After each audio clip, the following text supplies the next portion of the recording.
Welcome back to WGLNA Season 3 Qualifier number 2 for the Gold League. I'm Joshua Clutchcrate, joined in the set by Randall Rukel-Holcomb. Quick night so far, and we got 2 more battles tonight. That is C'est La Vie versus T32 Best Tier 8 2013. And finally, Shock Therapy versus Imposaurus Rex.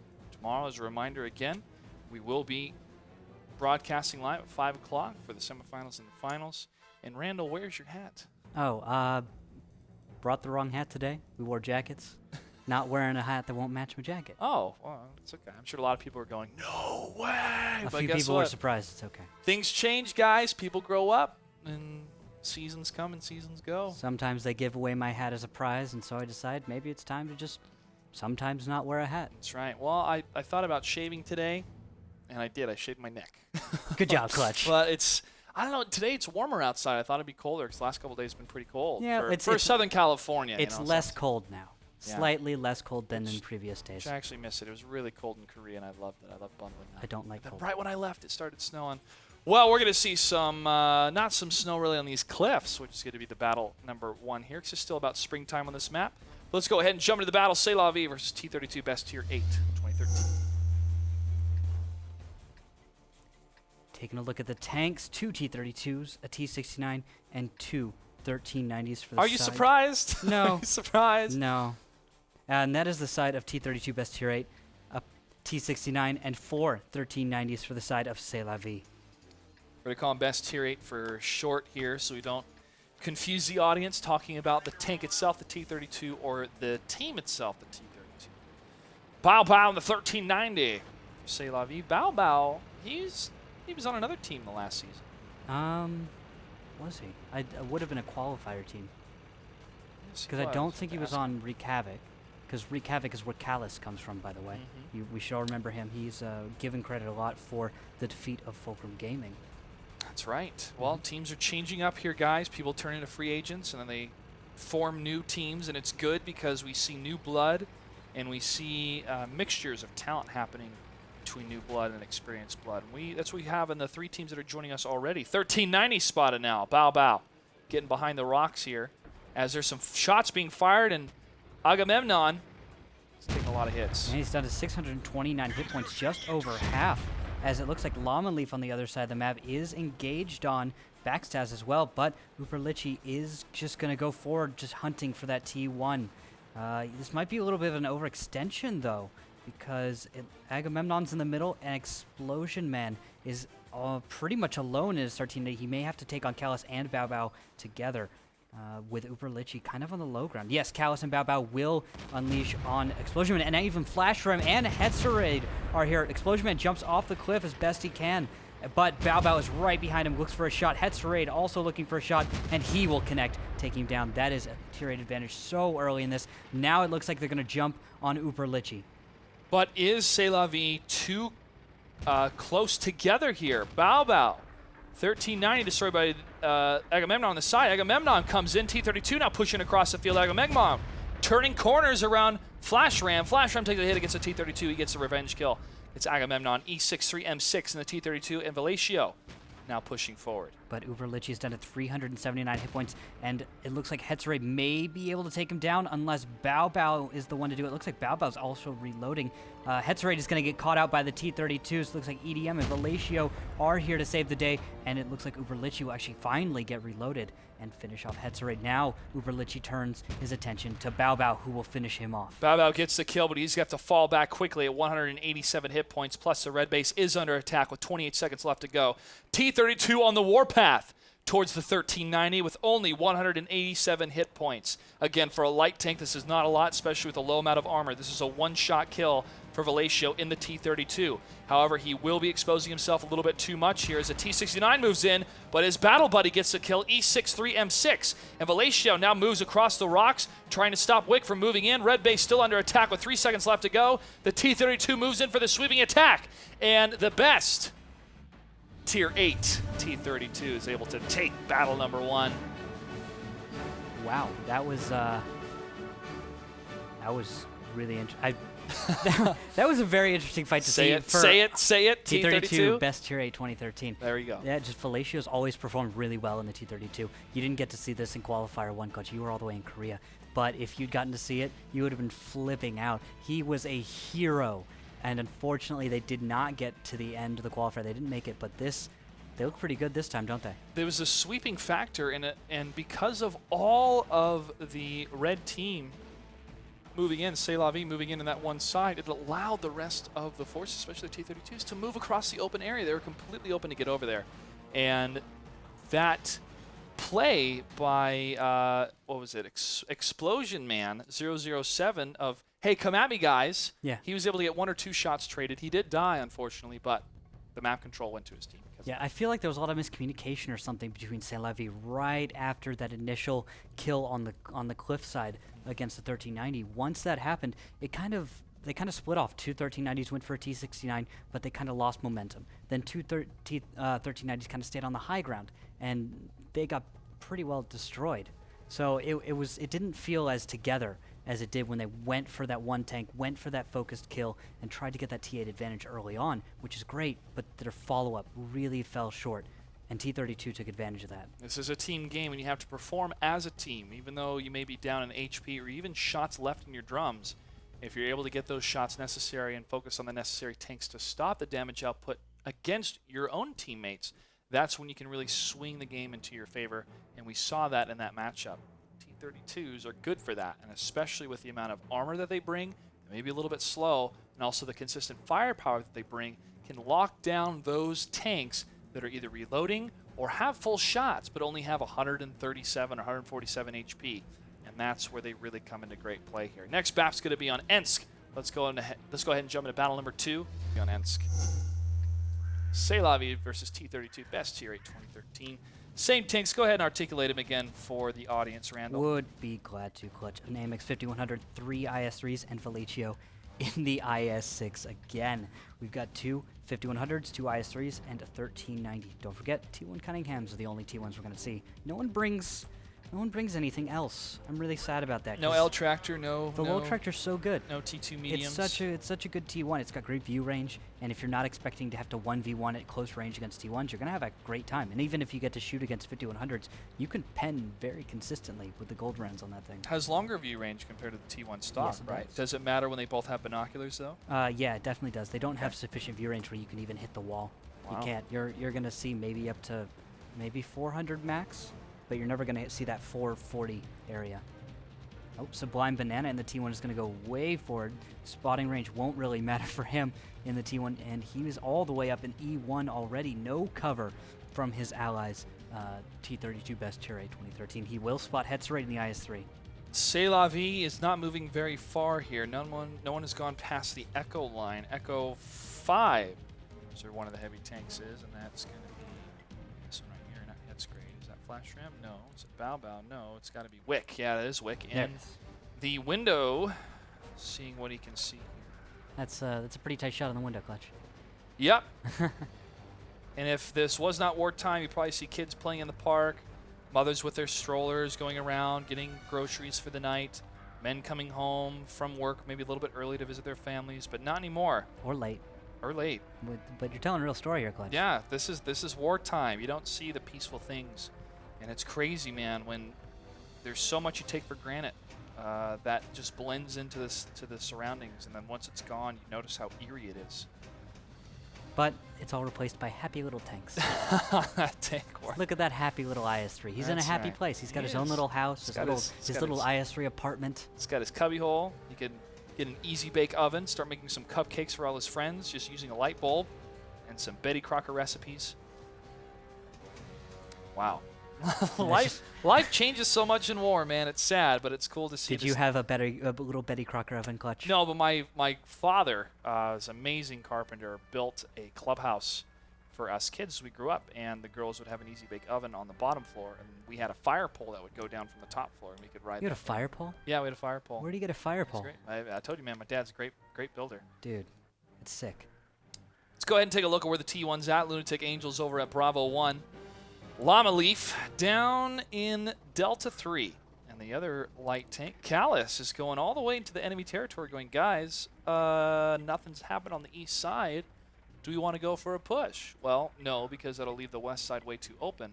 But there's a lot of ping going down saying, watch the railroads. Callus is actually going to push up, and they need to get some information gathering here. Both sides do. Find out where they're at. Yeah, at the same time, these T1s aren't doing all that much. We've got a little bit of vision up into the north D1, trying to do that proxy spotting, but everyone is just reverse angled, waiting to find an enemy tank. Backstas is the farthest east tank for T32, best tier 8, and he's only looking up the 5 line and kind of back towards the southeast across cap. So they're set up a little bit, but now they actually move forward. Looks like a proxy spotting from Sublime Banana onto the T1 Lunatic Angelic. T1s might square off here, and Sublime will come forward. Lunatic begins opening fire, but Sublime Banana wins. Oh, another T1 coming in, but IS-3 E63 M6 will destroy Llama Leaf. They may have lost their T1s, but they're going to be pushing way down the railroad tracks. They're going to be completely guarded on the west side approach here, and Bao Bao is going to lead the charge in the 5100. As they turn the corner, Callus, as the front man, has been scouting for him, and now the T1's going to see what's happening, but the IS-3s are going to get in some good positioning here to stop any flanks coming their way, but they're going to have to move fast. Flash Ram actually waits to get a shot against the other 5100 from across the way. He's going to take 2 hits because of it, though. May not have been the best trade at 816 out of 1400. IS-3s still trying to come around the corner to get the reset, but now Wick pushes up in his IS-3 against E63 M6. He takes a hit and now falls back. Uberlichi tries to move in again. He's going to get another hit on Wick, but Wick is not in the capture position. However, both bases are now under attack with 13 seconds left. Ammo rack on an AMX 5100 will prevent Uberlichi from getting any cap reset, but a huge reset on the blue base by an IS-3 will actually make it so the cap will go in favor of T32, best tier 8, 7-6, but against 26 seconds and more resets coming in. Wick tries to go for a long shot for a reset. I don't think he's going to be able to get it, and the red base is captured. T32, best tier 8, 2013, up 2-0. Wow. Against C'est La Vie. Just crucial shots landing right there. Without those connections from across the map, I think. Those were IS-3s in the north cap, shooting to the south cap, right, Clutch? Those were IS-3s from the south cap, shooting in the north, trying to stop. But the reverse way, yes, they were trying to cap on the north side. They were IS-3s. That was Explosion Man and Agamemnon all the way to the top there.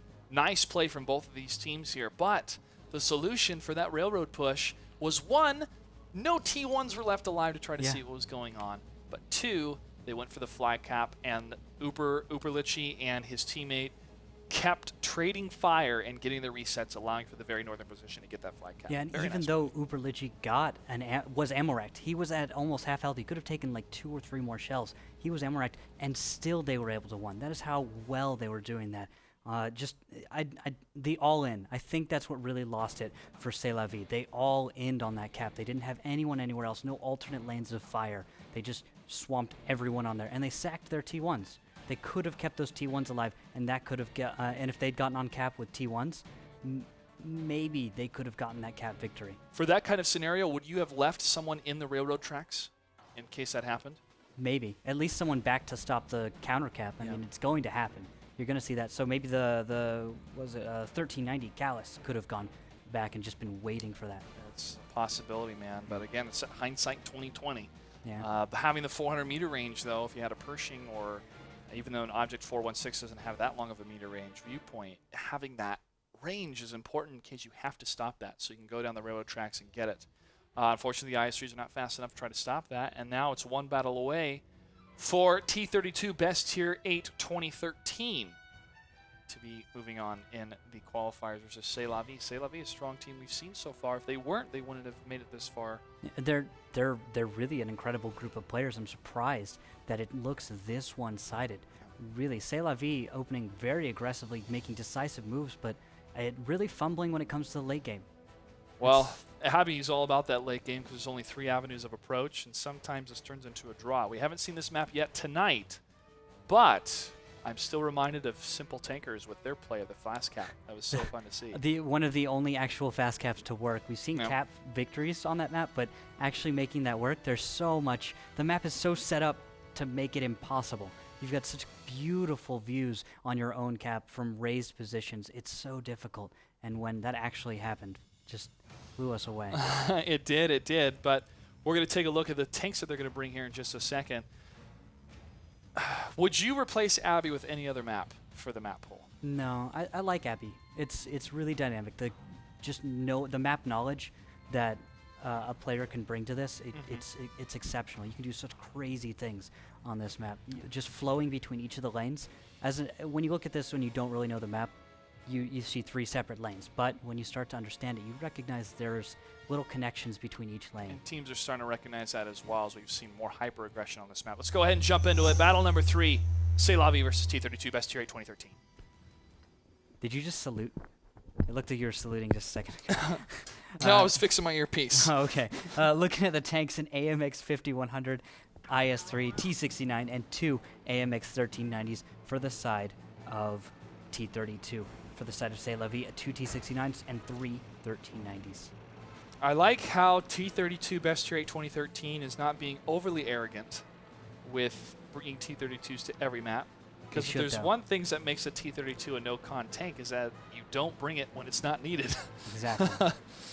It has its strengths, but it's not weaknesses, Clutch. It's just not optimal things. Exactly. It's there not suboptimal. It's just there may be a better amazing. choice. Yeah. Maybe a better choice. Sometimes milk is not the best choice.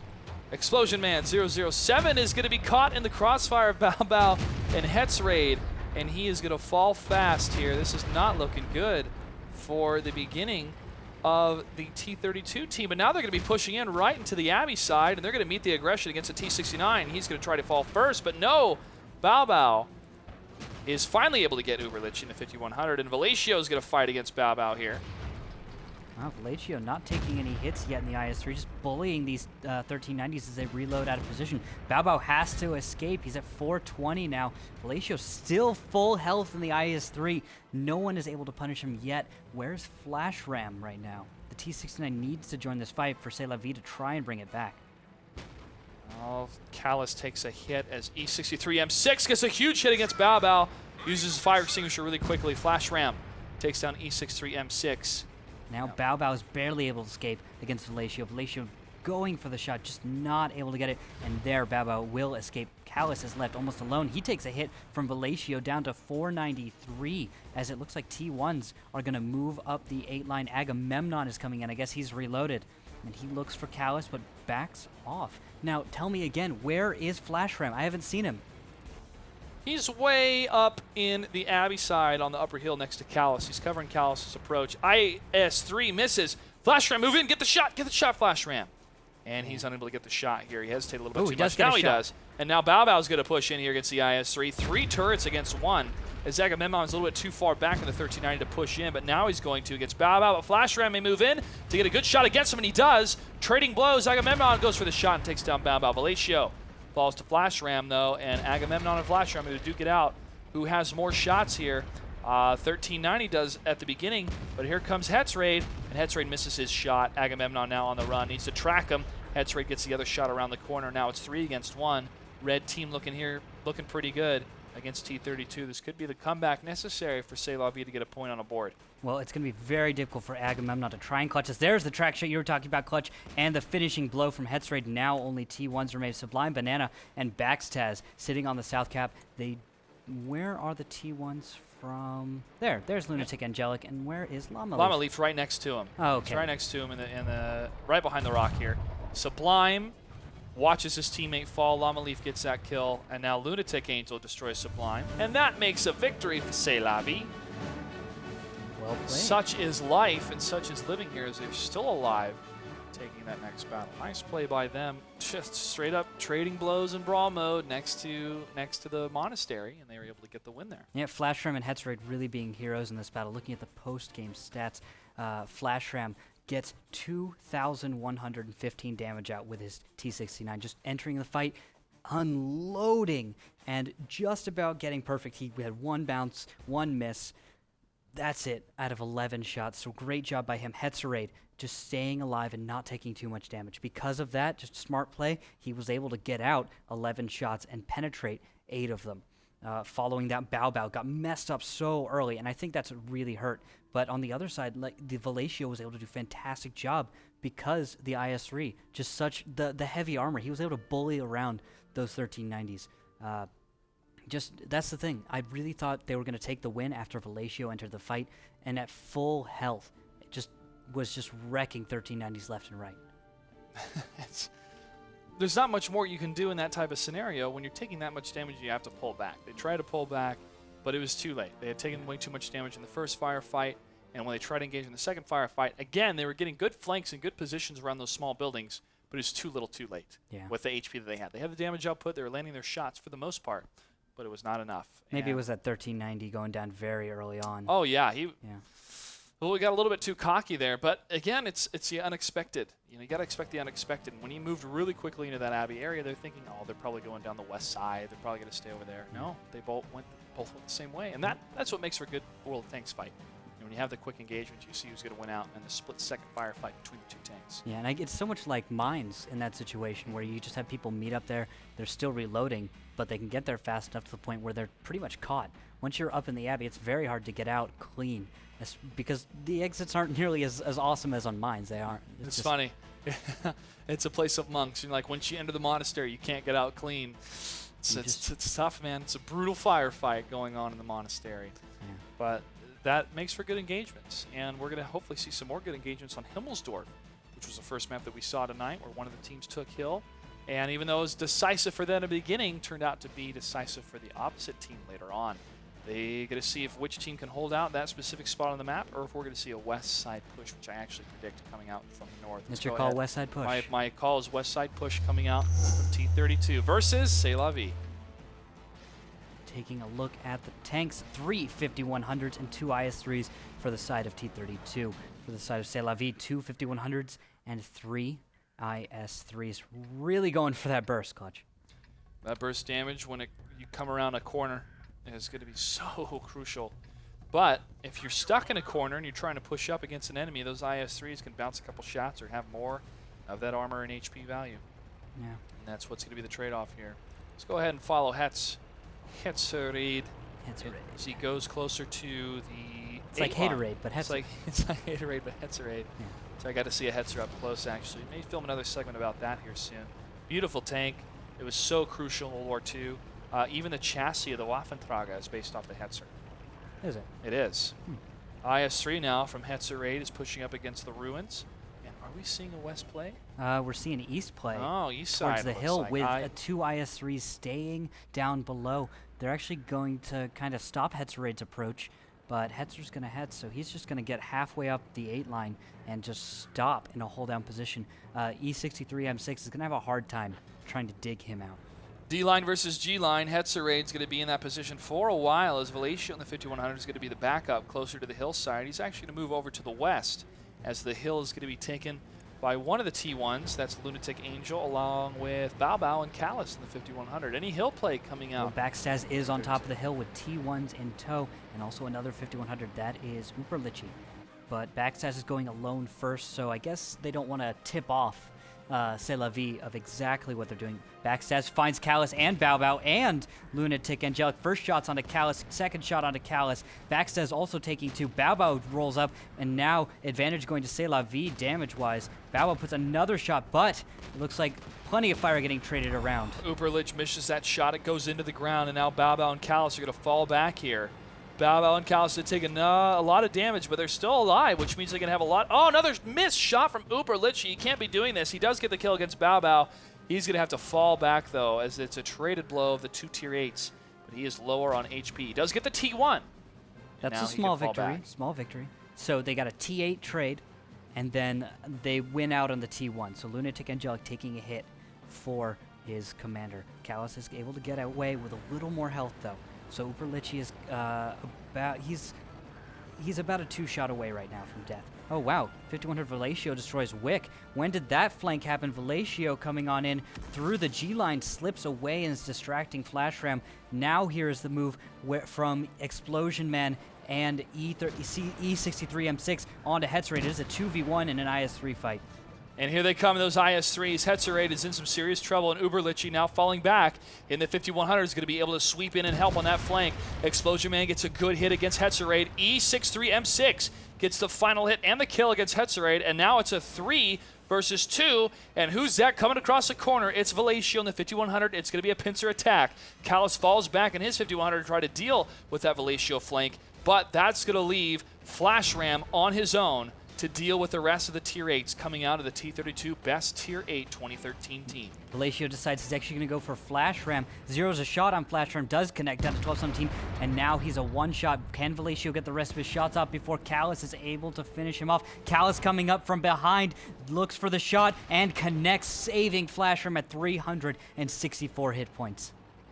2 Tier 8s with more than 50% health. Uperlichi at less than 10%. Oh, Explosion Man misses a shot that could have finished off Flash Ram, but Uperlichi is coming in looking for that finishing shot. T1s on the other side are squaring off, but Callus could save the day. And a nice shot from around the corner is coming out from T32. Flash Ram still barely left alive, but Uperlichi gets a clean up.